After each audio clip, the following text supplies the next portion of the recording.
तो इससे पहले वाली क्लास में हमने क्या देखा था, किसी भी साइनोसॉइडल वेवफॉर्म का आपका आरएमएस वैल्यू कितना आता है। तो यहाँ पे मान लो कि आपके पास क्या दे रखा है, एक फुल वेव रेक्टिफायर दे रखा है, उसका पूछ रहा है कि आरएमएस वैल्यू कितना होगा। तो फुल वेव रेक्टिफायर का वेवफॉर्म क्या आता है, यही आता है, राइट। आप एनालॉग जब एनालॉग सिग्नल्स एनालॉग पढ़ोगे, एक सब्जेक्ट होता है आपका, तो उसमें आप लोग देखोगे तो जो हाफ वेव जो फुल वेव रेक्टिफायर होता है उसका वेवफॉर्म कैसा आता है, ऐसा ही आता है, राइट। तो इसका आपको क्या करना है, इसका आपको आरएमएस वैल्यू निकालनी है। इसकी आरएमएस वैल्यू क्या होती है, तो आपने आरएमएस वैल्यू का इक्वेशन क्या पढ़ा था, वी आरएमएस क्या हो जाता है, √1/T v²T dt, राइट। तो यहाँ पे हमने क्या किया, यहाँ पे v क्या हो जाएगा आपका, v = Vm sine theta, right. यहाँ पे हमें क्या चाहिए, v² चाहिए, तो इसका क्या कर लोगे, v² कर लो, तो क्या हो जाएगा Vm² sin² थीटा, राइट। अब इस फॉर्मूले में आपको पुट कर देना है, तो क्या हो जाएगा यहाँ से v RMS √1 टाइम पीरियड कहाँ है, कितना है इसका, देखो वेव फॉर्म कहाँ से कहाँ तक रिपीट हो रही है, ये वाली जो वेव फॉर्म है वो क्या हो रही है, बार बार रिपीट हो रही है। तो इसका टाइम पीरियड कितना हो जाएगा आपका, t = कितना हो जाएगा, पाई हो जाएगा। तो पाई हो गया, कहाँ से कहाँ तक कंसिडर करना है, 0 से लेके पाई तक, 0 to pi Vm² sin² theta D theta.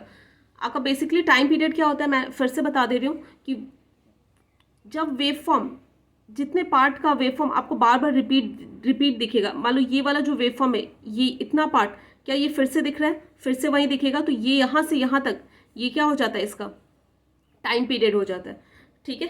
तो यहाँ से हमने ले लिया। उसके बाद देखो, क्या आपको sin² थीटा का इंटीग्रेशन पता है, नहीं। तो क्या आपने ट्रिग्नोमेट्री में कुछ फॉर्मूला पढ़ा था, sin² थीटा क्या होता है, 1/cos 2θ/2, पुट कर दो। Vm² को मैंने बाहर ले लिया, कितना आ जाएगा, 0 to pi 1 - cos 2θ/2 d theta √2 √, ठीक है। उसके बाद Vm² पाई 2 को मैंने फिर से बाहर ले लिया। अब बताओ 1 का इंटीग्रेशन क्या हो जाएगा आपका, थीटा माइनस साइन 2θ/2 हो जाएगा, क्योंकि 2 यहाँ पे क्या है, कांस्टेंट है, तो इसलिए 2 को हमने क्या ले लिया, नीचे ले लिया। और ये जो 2 था मैंने कॉमन बाहर ले लिया। लिमिट कहाँ से, 0 से लेके पाई तक, राइट। अब आपको क्या करना है, अब आपको वैल्यूज पुट कर देनी है, लिमिट पुट करना है। लिमिट जब आप पुट करोगे, अपर लिमिट पुट करोगे, तो अपर लिमिट आपका कितना है, pi minus sine 2 × pi, right, minus lower limit कितना है, 0 माइनस साइन 2 × 0/2 1/2, राइट।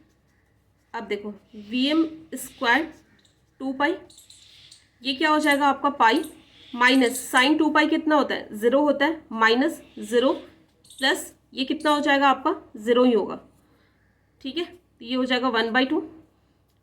आपके पास क्या बचा, सिर्फ Vm² 2 पाई × पाई, पाई से पाई क्या हो जाएगा आपका, कैंसिल आउट हो जाएगा। ये क्या आपका √ है, √ तो बाहर ले लोगे तो क्या हो जाएगा, Vm/√2, ये भी क्या आ जाएगा, 0.707 Vm, ठीक है। तो अगर आपको क्या बोल रहा है, किसी भी फुल वेव रेक्टिफायर का आपको अगर आरएमएस वैल्यू पूछे, या फिर किसी साइनोसॉइडल वेव फॉर्म का आरएमएस वैल्यू पूछे, तो वो क्या होता है आपका, Vm/√2 होता है, ठीक है। तो ये हमने अगर देख लिया, तो हम हाफ वेव रेक्टिफायर का भी फाइंड आउट करके देख लेंगे कि हाफ वेव रेक्टिफायर का कितना आपका आरएमएस वैल्यू आता है।